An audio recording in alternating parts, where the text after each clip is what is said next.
fiery horse with the speed of light, a cloud of dust, and a hearty "Hi-Yo, Silver!" The Lone Ranger.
With his faithful Indian companion Tonto, the masked rider of the plains led the fight for law and order in the early western United States.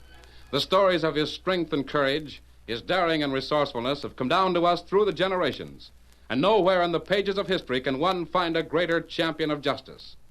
Return with us now to the thrilling days of yesteryear. From out of the past come the thundering hoofbeats of the great horse Silver.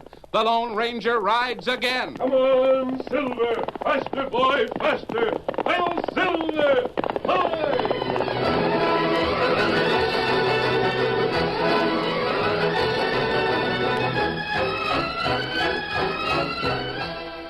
In the center of a corral on Mustang Mag's Texas ranch, a handsome, fiery, silvery white colt plunged and pitched, his nostrils flaring and his hoofs flashing as they caught the rays of the sun. But try as he would, the son of Silver could not dislodge the masked man who sat so expertly in his saddle. For days, the Lone Ranger had been gentling the wild, spirited colt so that Dan Reed, his 14-year-old nephew, could learn to master the horse and claim him for his own. First, the hackamore was slipped over the colt's head. And when he had become accustomed to that, he was introduced to the saddle. Now, he was having his first experience with man, a strange creature who sat astride his back and defied every attempt of the colt to toss him. Suddenly, the horse shook his head and settled quietly on his sturdy feet, and the Lone Ranger guided him to the rail where Tonto and Dan were looking on. Steady, boy. Take the reins, Dan. From now on, you must master him yourself. Golly, if I could only learn to ride like you. That take plenty practice. Yeah, I know. I mean to practice plenty, too. Do you think you can handle the colt now? I'm going to try. Now, keep a firm hand, Dan, but don't abuse it. Only a cruel and stupid rider makes his mount submit by yanking on the reins. Yes, sir. He's a spirited horse, Dan. That's right. He's already shown some of the same qualities as Silver. Well, it's up to you to develop those qualities. Gosh, I couldn't want for anything more than to have him be as fine a horse as Silver. Maybe when What is it? I just happened to think. I haven't given him a name. The colt already has a name, Dan. Oh. Are you sure? Yes. He was named when he was just a little fellow. We named the youngster when we brought him here to Mustang Mag's ranch. Oh, I hoped I could think of a real good name for him. Hold on. Maybe you can. There's no reason why we can't give him a new name. Oh, really? I tell you what, Dan. The day you ride the colt successfully, you can select a name for him. Oh, golly. I gotta ride him now. Steady, boy. Steady now. Steady. There. Now, boy. Rein him in, Dan. Bring head down. I'm trying to. Oh, boy. Look out. Oh. Hoofs flashing, the high-spirited colt twisted and rolled as Dan tried frantically to cling to his precarious perch. Then the youth found himself flung from the saddle and sprawled uncomfortably in the sand. Are you hurt, Dan? Oh, you hit dirt plenty hard. I'm all right. I just had the breath knocked out of me. I guess I must have looked awfully silly, sailing over his head like that. Colt Victor that time. Well, I'll stay in the saddle this try. No, I'm afraid that fall might make him lose his nerve, Tonto. He's going to try again. And that good sign. Dan make up mind to ride Colt now. Steady, boy. And this time we're sticking together. Get up there, boy. That's it. That's the boy. I guess he's beginning to like me. Here's his bucker. Oh, boy. Stay with him. Pull up there. Hey, up. Colt throw Dan again. Him still Victor. Darn it. I thought I was on him for sure that time. Don't take it so hard, Dan. It isn't easy to master a spirited colt like that. Stay with him and keep trying. The only way you'll learn. Go on, Tonto. Well, next time you see me, I'll stay in the saddle. Here, boy. Come here.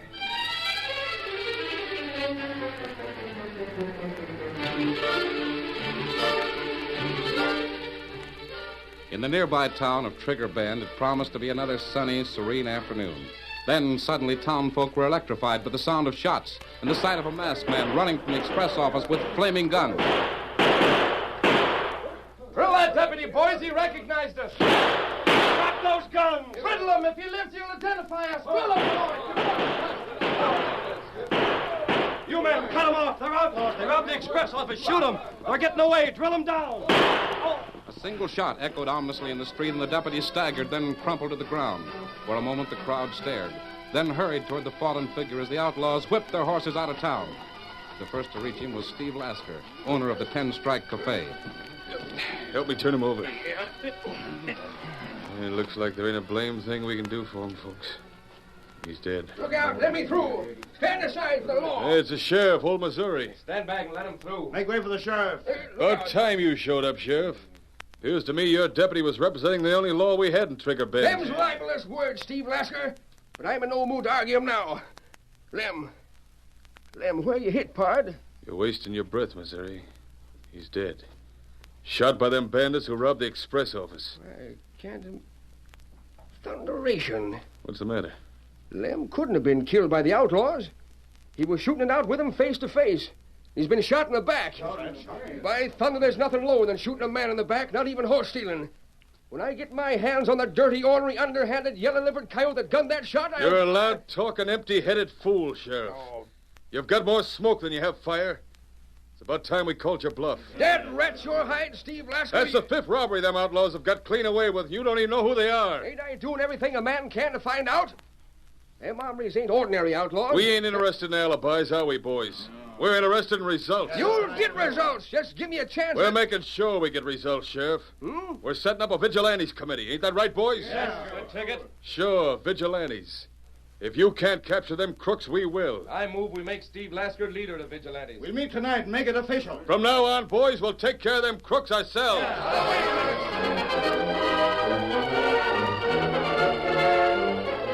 Some time later, Steve Lasker sat with a hard-faced gunman named Duke and a youth, Kip Mortimer, in the back room of the 10 Strike Cafe. Well, I can't go on with it, Steve. I'm pulling out. You young coyote. Take it easy, Duke. I didn't bargain for murder. You don't want to pull out, Kip. You made me an outlaw, crook like yourselves. You've been mighty useful, Kip. Your pa being bank president made it possible for us to know where and when the boys could make the richest hauls. You've learned all the information from me you're going to. I'm through. Ain't you forgetting something? Well, if you mean that $5,000 gambling debt I ran up in your crooked poker games, you can tell my father. I couldn't be punished worse than I am. Oh, that gambling debt came in handy. But there's a bigger reason why you can't quit. The information you gave us makes you guilty along with the rest of us. Why did you have to kill the deputy? He spotted the boys robbing the express office. That ain't all. He recognized us. If Steve hadn't drilled him, there'd be a posse on our heels now. The town won't take this murder lying down. They'll look for somebody to string with a hang noose. Well, they'll get somebody. But it won't be us. What do you mean? The town's holding a meeting tonight to vote me leader of a vigilantes committee. They're electing you to track the killer? Yeah. And I'm making sure them tracks don't lead to me. But the sheriff, Missouri. Missouri's a tongue-wagging fool. As head of the vigilantes, I'll have the law in the palm of my hand. Missouri's got friends, Steve. Yes, the Lone Ranger and the Injun. I know those hombres. If they chip in with the sheriff, they'll get us for sure. Hey, I saw Missouri hightailing it for Mustang Mags not long ago. I'll give you odds he's taking his troubles to the masked man. I forgot about them two. Lone Ranger and your pa are kind of friendly, ain't they, Kip? I guess they are. Sure. Lone Ranger was mostly responsible for him being appointed president of the bank after Jarvis Matthews was jailed. What are you getting at? I reckon if your pa was in danger and asked the Lone Ranger's help, he'd get it. Yes? And if it meant going to your pa's ranch, the masked critter'd go. What? That's lonesome country where you live, Kip. Dangerous, too. Only way to get there is by skirting a cliff overlooking the stream. If you mean to murder him, I'll... Steve, you sound like you've got an ace up your sleeve. I have. And if it's played right, it'll trump the Lone Ranger for keeps.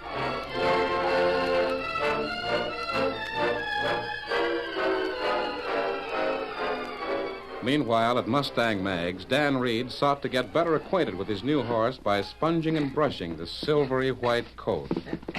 Easy. Stand still, boy. This won't hurt a bit. Stop kicking up your heels. You know you like this. Quiet. Quiet, boy. Hey, wait! Oh, you wild galoot. You kicked over that bucket of water all over me. I'll have to fill that bucket all over again. Ouch! Now that's the last straw.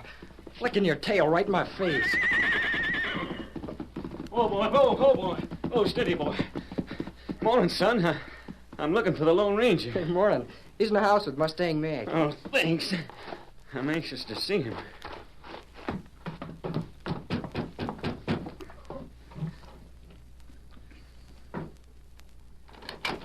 I'm looking for the Lone Ranger. Well, you come to the right place, son. Come on in. Why, it's Kip Mortimer. I haven't seen you in a dog's age. How's your paw? Well, that's why I'm here. He's in trouble. What kind of trouble, Kip? I don't know. He wouldn't tell me. But he needs you right away. I see. He said he was threatened by the outlaws who have been staging all the holdups. By Ginger, I'm going with you. Maybe Mortimer can give me a clue to who them thieving polecats are. I'm going too. No, Dan. Tonto and I'll go alone. Where is your father, Kip? He's home. I'll take you to him. Oh, he's usually at the bank at this time. Oh, he went home early. All right, come on.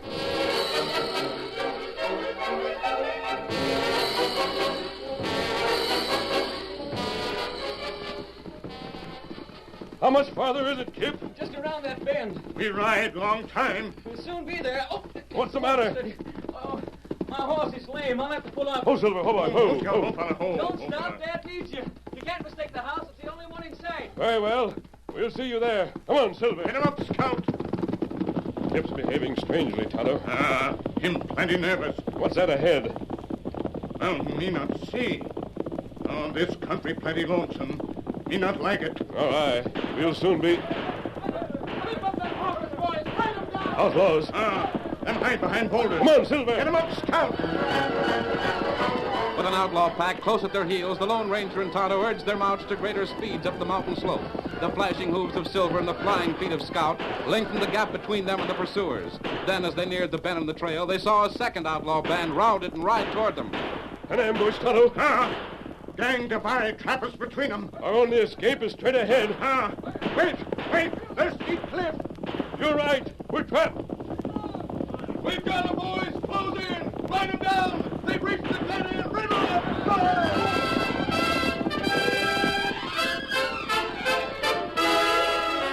The curtain falls on the first act of our Lone Ranger story.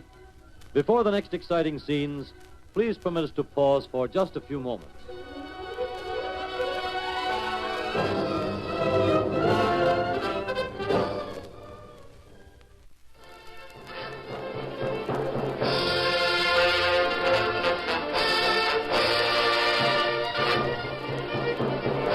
Now to continue our story. As the outlaws closed in from two sides, the Lone Ranger and Tonto reined in Silver and Scout at the brink of the cliff. They saw that the rocky ledge dropped sheer and sharp to the blue water of a stream. Our only chance, Tonto. Come on, Silver. At With the masked man's and the Indian's command, the powerful Silver and sturdy scout raced toward the edge of the cliff and gathered their strength into mighty leaps, which carried them beyond the craggy brink and plunged them and their masters toward the stream below. A shout of mingled rage and astonishment rose from the outlaws as they reined in their horses at the mountain's ledge. Then they fired scattered, wasted shots at the tiny figures who were swimming strongly to shore.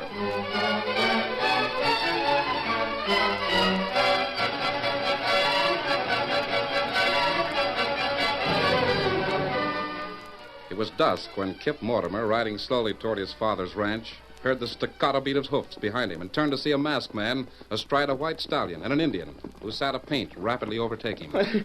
They're coming to get me. They'll kill me. Get up, horse. Get up there. I want you, Kip. No. Get up, horse. Rein up or I'll rope you. Stay where you are. On, Silver. I warn you. Let go. Let me go. Get that rope off of me. Rein in this horse, fellow. He got him. Ho, horse. Ho. Oh, there. Ho, Silver, ho. Now we'll talk. Oh, take the rope off me. So tight I can't get my breath. Tighter ropes than this are the penalty for murder, Kip. Why, you... Me loosen rope. Why did you lead us into ambush? Answer me. Oh, they made me do it. Who? Steve Laskin, Duke. They threatened to frame me for the murder of the deputy if I didn't. Who did murder the deputy, Kip? Steve. He shot him from behind because the gang was surprised while robbing the express office. I see. Oh, I know I've been all kinds of a fool, but I didn't want to be one of the gang. You gotta believe me. I wish I could, for your father's sake. Oh, it's true. I ran up a large gambling debt in Steve Lasker's cafe. Dad's always been dead set against gambling, and I'd promised I'd never bet. I couldn't pay the debt, and Steve threatened to go to Dad and expose me. And then he said if I brought him certain information, he'd cancel the debt. What kind of information? Tips as to when certain companies had a lot of cash on hand. He knew I could find out through Dad. He made me a part of his crooked scheme, so I'd have to go along with the gang or go to jail. Outlaw plenty smart. It was smart, all right. And I was dumb. Too dumb to see until too late that Steve was pushing me in a bigger mess than I already was. I tried every way I knew to break with him, but I couldn't. Did you make any raids with the gang? No. Information was all they wanted from me. Kip, I'm going to give you a chance to redeem yourself. You mean... With your help, we can capture the gang. Oh, I'll do anything you say. All right, come on. Where are we going? We're going to talk to your father, Kip. I want him to hear my plan, too. Come on, Silver. Get him up, Scout. Get up, boy. Get up.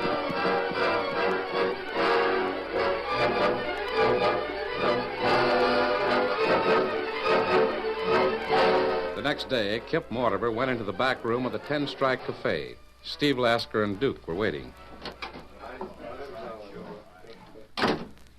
We've been waiting for you, Kip. Where you been? I've been with my father at the bank.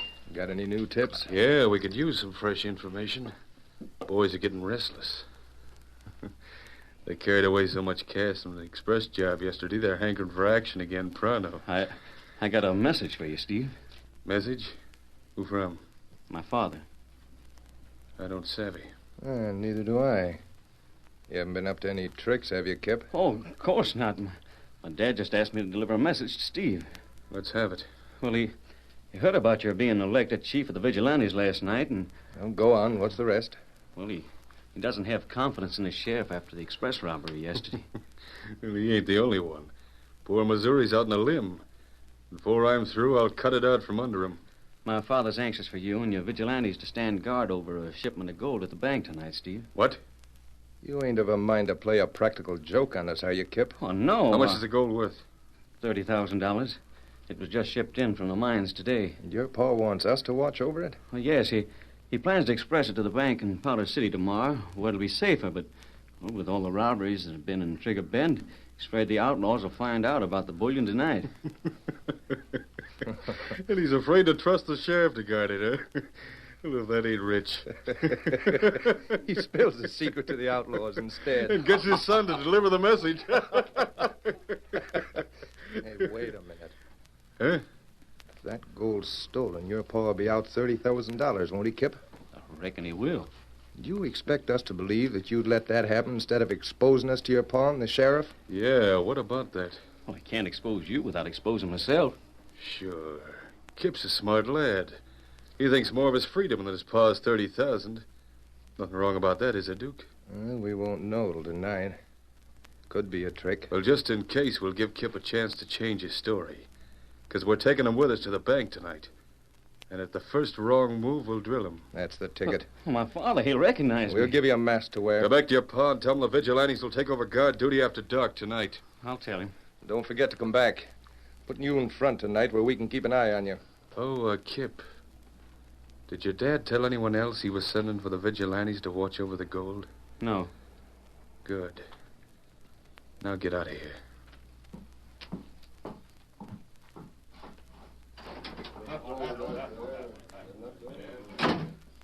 Duke, you heard what the kid said? About him and his pa being the only ones who know the vigilantes are standing guard? Yeah. It'd be a mite embarrassing for me to explain to the banker how the bullion was stolen with the vigilantes watching. Savvy. I want the banker put away, huh? And Kip, too. He'll be no good to us after that. I'll drill them both.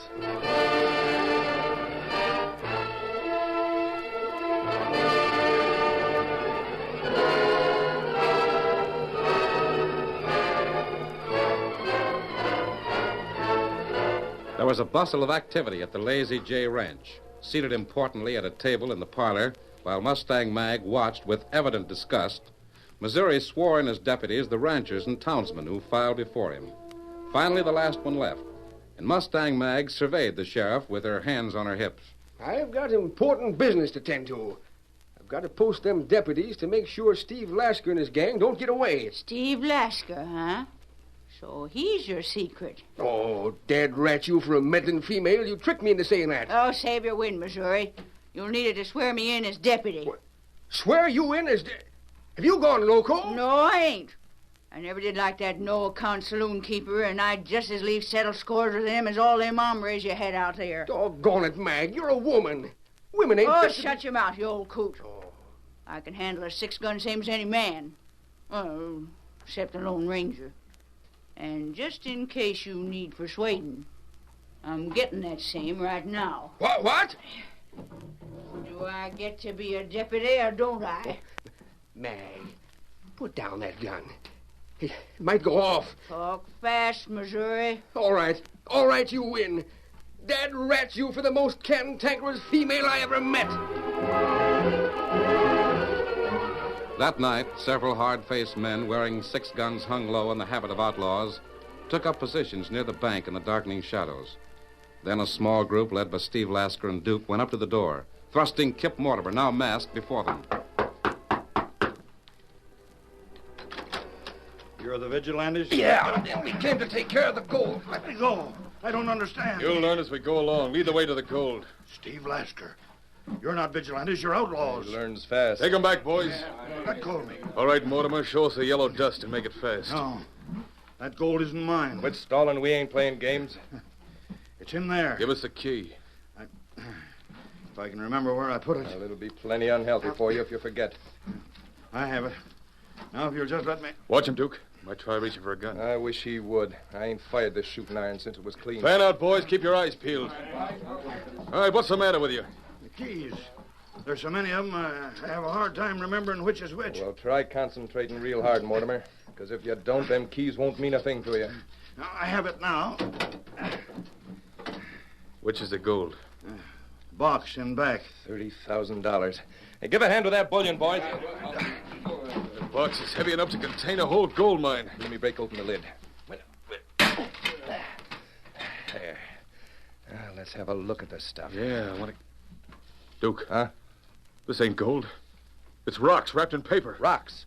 We've been tricked, Steve. Where's Kip? Oh, that dirty double-crosser. There he is. Let him have it. Drop those guns. What the... Behind us. Come on, Tonto. It's a Lone Ranger riddle. Get that masked man. No, my arm. Winged me. Don't try that again. Get him, boys. It's a trap, Duke. They're right in the mouth side, too. Cross that mask, hombre, boys. You asked what?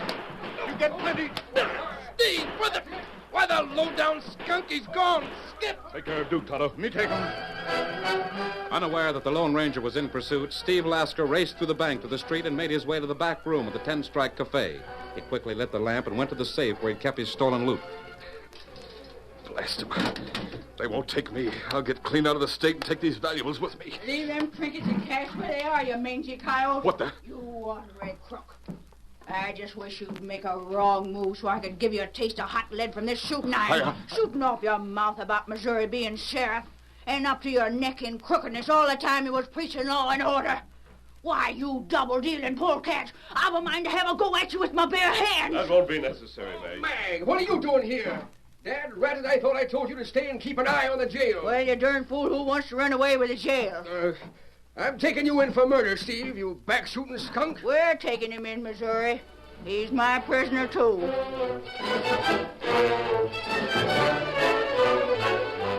Near the corral of the Lazy J Ranch, a masked man and an Indian sat astride their horses and watched a fiery, silvery white colt plunge and pitch with young Dan Reed on his back. For 2 days, the lad had devoted all his attention to his new horse, determined to show the Lone Ranger and Tonto that he could not only stay in the colt's saddle, but control him as well. Now, once again, he was gamely attempting to master the son of Silver and prove that he was ready to ride. Stay with him, Dan. You ride fine. I think I'm beginning to get the hang of it. Bring his head down. Rein in. Yeah. God. Toss me again. Colt win again. Him still victor. I'll ride him yet. I'm sure you will, Dan. Come on, Silver. Get him up, Scout. Hail, Silver! Away!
The story you have just heard is a copyrighted feature of the Lone Ranger Incorporated.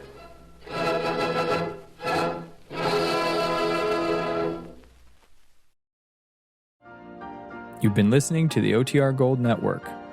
Find more classic radio at otrgold.com.